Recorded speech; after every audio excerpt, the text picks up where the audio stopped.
Charitable giving in retirement isn't just generous.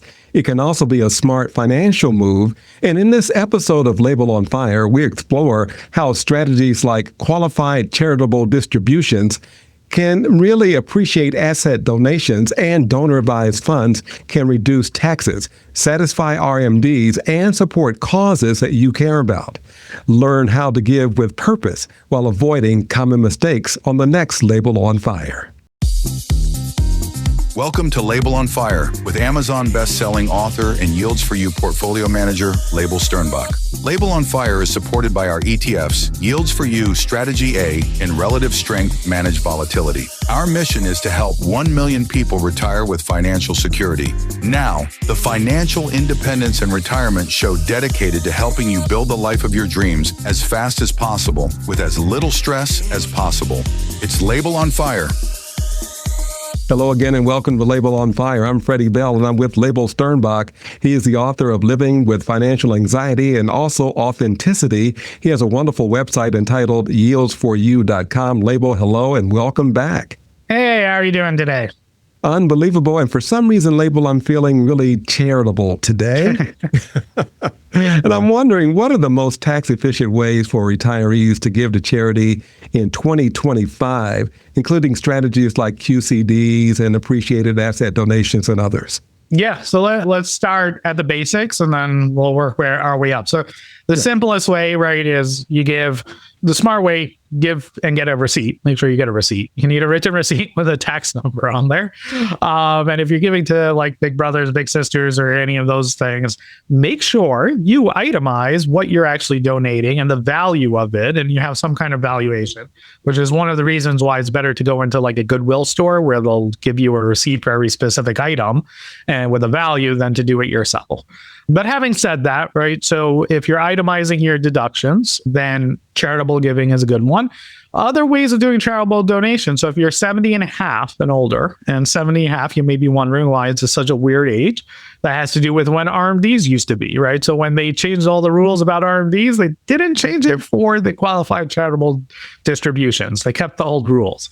So qualified charitable distributions allow you to take money from your traditional retirement accounts and donate it directly to charity and to use that to satisfy your required minimum distributions.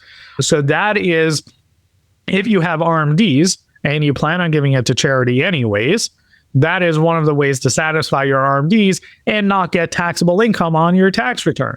So when you think about dollar for dollar, if you give a charitable donation versus you do a QCD, you get more bang for your buck from the QCD because it never hits your tax return in terms of being a line item on your tax return, which then gets then you have to itemize your deductions in order to get the credit. And then maybe you have enough, maybe you don't have enough. There's a straight line, right? It goes from you to the charity, and passes go, doesn't collect $200, doesn't go on your tax return. So QCD is a very great way to give charity if you're giving it. Obviously, there are limits to how much you can give, but it is one of those things. Hearing what you're not saying, it sounds like a lot of retirees miss this particular opportunity to go straight line. Yes, a lot of retirees who do give charitable donations, they may miss out on this. They may not think about it. Especially since when we think about retirement, right? Most of us start our retirement journey before we're 70. And so if you were giving to charity, most of the people I meet who give to charity, they've been doing it their whole life. And so they don't really think about where it's coming from or how they're giving it. And so they're giving it while they're working and they give whatever they give. And then when they retire, they just keep doing it and they don't think about, how do I make this more efficient? How do I make my charitable giving to be the most tax efficient way possible?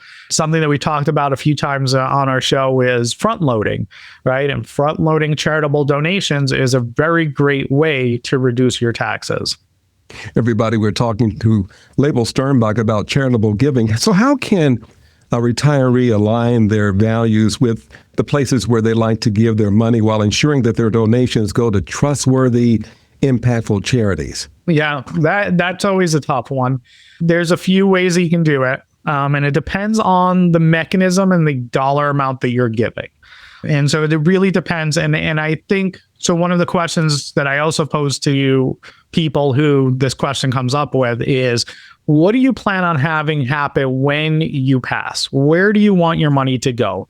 Because if you tell me like, oh, okay, I tithe, I give to my church, I give to whatever, right? That's fine, right? It's not, you're not giving large sums of money. It may be, whatever, $10,000, $20,000 a year. That's fine, but you're not giving your entire wealth. However, every now and then I talk to people and they're like, I don't want it to go to my kids, or I don't have kids and I want it to all go to charity. Mm-hmm. When people say that, or they want a large amount to go to charity, it changes the game, right? Because all of a sudden we are talking about that we want the vast majority of our wealth to be used for charitable acts, which means now we can figure out how do we get, one, a tax deduction while we're still alive, right? Because it doesn't benefit us when we're dead to get tax deductions. So how do we get that while we're still alive? That's question number one. Question number two is, how do we put some of this money to use while we're still alive so that it goes to the programs and it gets used in the way that we want it to be used, right? You give a few $1,000s to charity, you generally don't get a say on what happens with it. However, you start giving large sums of money, you are probably able to fund specific programs, and you probably have specific things that you're passionate about, right? Whether it is that you want to make sure that, people, get an education, right? You want to pay for underprivileged people to go to college, right? Or you want to pay for an after-school program. Or, maybe you were on, the basketball team or whatever, and you want to fund a program to ensure that people who ordinarily wouldn't have that experience, right? So whatever it is, everyone's got their specific thing that drives them, that they're passionate about.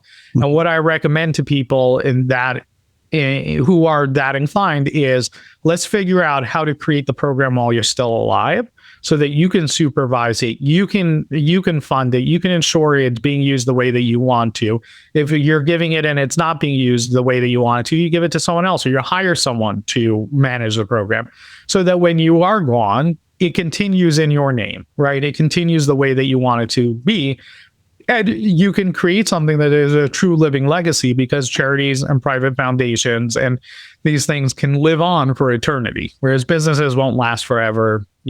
Gifts to children won't last forever, but charities can last forever. So not taking that proactive step, is that one of the common mistakes that retirees or people who are approaching retirement make when they're talking about charitable giving? The mistake is that they don't think long term. They don't think about they don't think about, what is this going to be over 20, 30 years? What happens when I'm gone? What do I really want this to be? The other thing that they don't think about is, how do I make this a tax benefit while I'm still alive? Because just because we're doing something nice doesn't mean that we can't get something back in return. And we very much should get something back in return. Right? Like, the government wants to incentivize us to give to charity. Very much so. Their purpose for doing that, right, is that they see charities and nonprofits as supplementing government welfare programs, right? They see them as working alongside in partnership with the government to provide these essential public services. And so they give all kinds of tax incentives, and the United States probably has one of the largest and the most prolific tax incentives when it comes to charitable gift giving than anywhere in the world, right? Wow. There's a reason why there's so many churches in the United States. It's not because we're super religious. I'm sorry that I laughed on that point, but it was humorous. So what can we find at yieldsforyou.com? So at yieldsforyou.com, we've got a bunch of resources for you when it comes to charitable planning and charitable resources.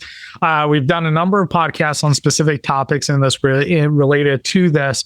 However, again, I recommend you very much, if this is something that you're inclined to do, right, reach out to us, go through the retirement tax SWOT analysis. One of the questions we got in there when we do it is, what do you want to have happen with your money when you're gone, right? Are you charitably inclined? Very different planning. And so let us know that, because we will create a plan for you. We'll help you figure it out and figure out what of the different options are available to you will be the most tax effective and will get you the most of the outcome that you're looking for. A great resource, once again, is yieldsforyou.com. That's yields, the number 4, the letter U, QCDs.com. And we've learned today that smart charitable giving can enhance your retirement plan, reduce taxes, and amplify your overall impact. With tools like QCDs and donor-advised funds and appreciated asset donations, you can give more effectively and even more meaningfully. Just be sure to align your giving with your goals and stay current on the tax rules. That's all the time we have for Label on Fire, and join us again next time.